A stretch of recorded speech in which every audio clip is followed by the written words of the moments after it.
नारद जी कहते हैं फिर जब पृथ्वी जलमग्न हुई थी, मेरी भी मृत्यु हो गई।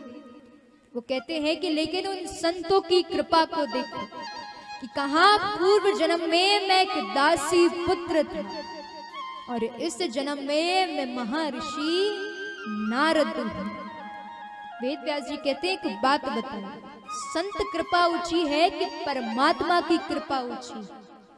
तो नारद जी कहते हैं कि देखिए, परमात्मा की कृपा से ऊंची है संत की कृपा, क्योंकि यदि संत ने आप पर कृपा कर दी तो ईश्वर आपके आगे पीछे डोलने लगते हैं। इसलिए महाराज कहा जाता है कि गुरु गोविंद दो खड़े, काके लागू पाए, बलिहारी गुरु देव की गोविंद दियो बताए।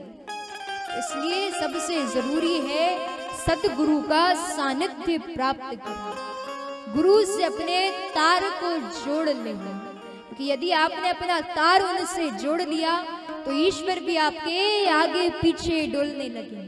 तो कौन कौन चाहता है कि सदगुरु की प्राप्ति हो? उठाना पूरे पूरे हाथ और सभी मिलकर के अब मन। इस तरह से नारद जी वेद व्यास जी को समझाते हैं, कहते हैं देखिए अभी तक आपने ज्ञान और वैराग्य की बातें कही, पर अब आप उसमें भक्ति रस डालें।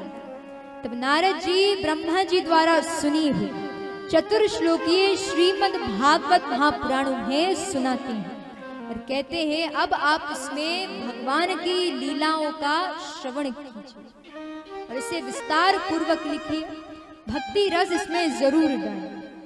तब महाराज वेद व्यास जी श्रीमद् भागवत महापुराण लिखना आरंभ करते हैं। इसमें अब वो महाभारत के प्रसंग लिख रहे हैं। आइए हम भी महाभारत के प्रसंग में प्रवेश करते हैं। तो महाराज इस विश्व का सबसे बड़ा धर्म युद्ध अपने समापन पर था। 99 कौरव काल का ग्रास बन चुके थे। दुर्योधन मृत्यु शैया पर पड़े हुए, तब उनसे मिलने उनके मित्र अश्वत्थामा आते हैं। वो देख रहे हैं दुर्योधन जैसे अश्वत्थामा को देखते हैं एक क्षण के लिए बड़े प्रसन्न होते हैं, पर कहते हैं मित्र मुझे समझ नहीं आ रहा। अरे हम 100 कौरव, हमारी सेना में एक से बढ़कर एक योद्धा, भीष्म पितामह, कर्ण, अश्वत्थामा, तुम, हम 100 कौरव, लेकिन हम सभी मृत्यु को प्राप्त होने पे हैं। लेकिन वो मात्र 5 पांडव, किसी को कुछ नहीं हुआ, बाल भी बाका नहीं हुआ। तो ऐसा क्यों? दुर्योधन कहते हैं कि देखो मुझे तब तक मृत्यु प्राप्त नहीं होगी जब तक मैं उन 5 पांडव के कटे सर ना देखूं। अब महाराज अश्वत्थामा कहते हैं मित्र तुम चिंतित मत हो, मैं जाता हूं, अभी संध्या का समय है।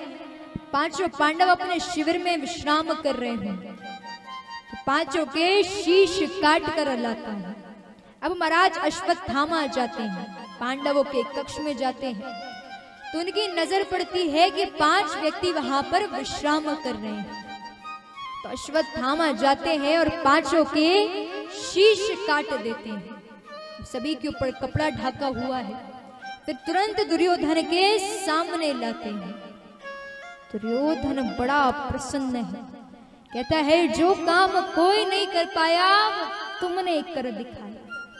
अब महाराज दुर्योधन खुश होकर के उस पहले शीश पर से वस्त्र हटाता है, तुरंत दूसरे पर से हटाया, करते करते 5 शीश पर से वस्त्र हटाता है। जैसे ही वस्त्र हटाया तो सिर पकड़कर रोने लगा। अश्वत्थामा कहते हैं रो क्यों रहे हो? दुर्योधन कहते हैं ये क्या कर दिया? अरे तुमने पांडवों का नहीं, पांडव पुत्रों का वध कर दिया। अरे यही तो थे वो जो हमारी मृत्यु के बाद हमारा श्राद्ध इत्यादि करते, तुमने तो हमारे कुल का विनाश कर दिया।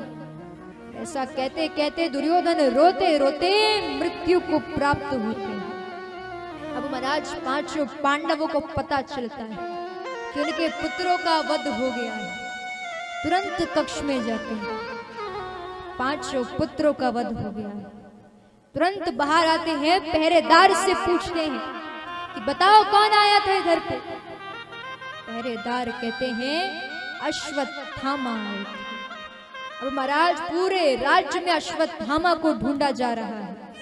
अश्वत्थामा को पकड़ कर लाते हैं, द्रौपदी के सामने खड़ा करते हैं। द्रौपदी शोक में डूबी। देखिए आप ही सोचिए, आपके बच्चों को एक चोट लग जाती है तो आप दुखी हो जाती हैं। वहां पर द्रौपदी के 5 पुत्रों का वध हो चुका है। कितने दुख में हुई द्रौपदी, बहुत दुखी है। 5 पांडव कहते हैं कि यही है वो, अरे जिसके कारण आज तुम दुखी हो, तुम कहो तो इसी क्षण इसका वध कर दो। द्रौपदी कहती है कि देखिए, यदि इसका वध कर दिया तो इसमें और हम में फिर अंतर क्या है? मतलब जो गलती सामने वाले व्यक्ति ने करी है उसी को हम भी दोहरा दो, ये तो सही नहीं है। पांडव कहते हैं फिर क्या करना है? द्रौपदी कहती है इन्हें अपमानित करिए कि महाराज सभी के जीवन में सम्मान सबसे बड़ी चीज है। हर व्यक्ति जो काम करता है वो उसके सम्मान के लिए करता है, और यदि कोई किसी को अपमानित कर दे वो जीते जी मर जाता है। अब महाराज द्रौपदी कहती है कि इसे अपमानित कीजिए। तब महाराज अश्वत्थामा को अपमानित करते हैं और उसके शीश पर एक मणि लगी हुई थी, उस मणि को निकाल लेते हैं और अश्वत्थामा को राज्य से निर्वासित कर देते हैं। उसके बाद अश्वत्थामा क्रोध में आकर के श्राप देते हैं। कहते हैं कि इस कुल का जो आखिरी बालक पांडव पुत्र अभिमन्यु की पत्नी उत्तरा के गर्भ में पल रहा है, ये ब्रह्मास्त्र जाकर के उसके गर्भ को खंडित कर दे। महाराज 5 पांडव जो हैं वो शोक मना रहे हैं। द्रौपदी है, पांडव है, श्री कृष्ण है, अपने पुत्रों को श्रद्धांजलि दे रहे हैं। तब वहां से उत्तरा दौड़ी दौड़ी आती है, दौड़ी दौड़ी श्री कृष्ण के पास जाती है।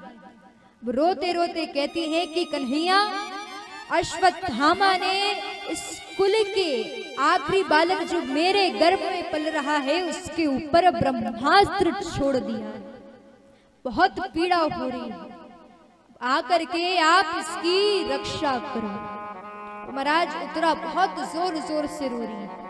तब भक्त का रोना देखकर पहली बार भगवान किसी के गर्भ में प्रवेश करते हैं, सूक्ष्म रूप धारण करते हैं और उत्तरा के गर्भ में जाते हैं।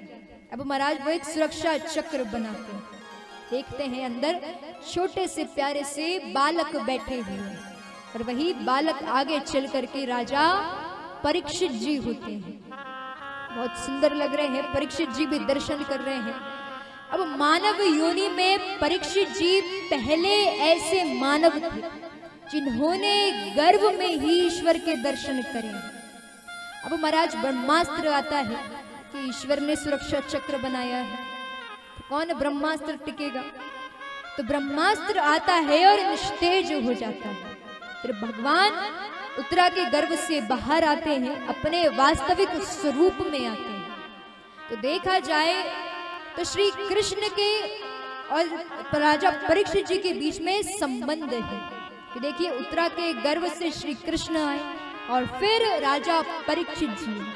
तो देखा जाए तो श्री कृष्ण और राजा परीक्षित जी भाई हैं। अब महाराज श्री कृष्ण वास्तविक स्वरूप में आते हैं।